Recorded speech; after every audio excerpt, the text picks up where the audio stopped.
আচ্ছা, অটল বিহারী বাজপেয়ী কাকে রাজধর্মের পাঠ শিখিয়েছিলেন?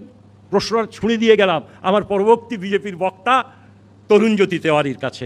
অটল বিহারী বাজপেয়ী যখন দেশের প্রধানমন্ত্রী, গোধরা কাণ্ডের পরে 2002 সালে, তখন মুখ্যমন্ত্রী ছিলেন গুজরাটের নরেন্দ্র দামোদর মোদী।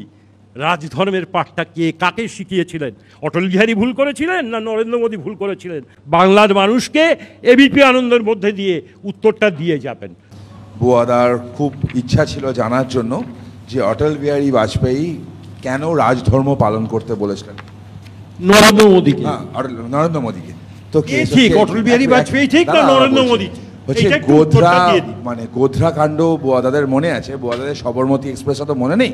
তো আমার মনে হয়, আমি তো ছিলাম না ওখানে, অবশ্যই জানা সম্ভব না, আমার মনে হয় যে অটল বিহারী বাজপেয়ী বলেছিল সবরমতী এক্সপ্রেসে যারা ভিকটিম তাদের সাথে যেন ন্যায় হয়।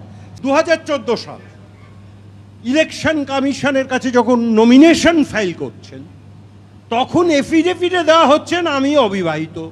পরে 1 বছরের মধ্যে স্ত্রী বেরিয়ে পড়ছেন, আমি স্ত্রী। দাদা, তাহলে তার কি পরিণাম হয়েছিল? এত কোটি টাকা দিয়ে কপিল সিব্বল, মনু সিংভিদের রাখলেন, সবাই জান না। আমার একটা রঞ্জিতদার সাথে আছে, আমি একটা কথা বলি, দেখা করতে গেছে, একটা কথা বলি, রঞ্জিত ঘোষের সাথে দেখা করতে গেছে।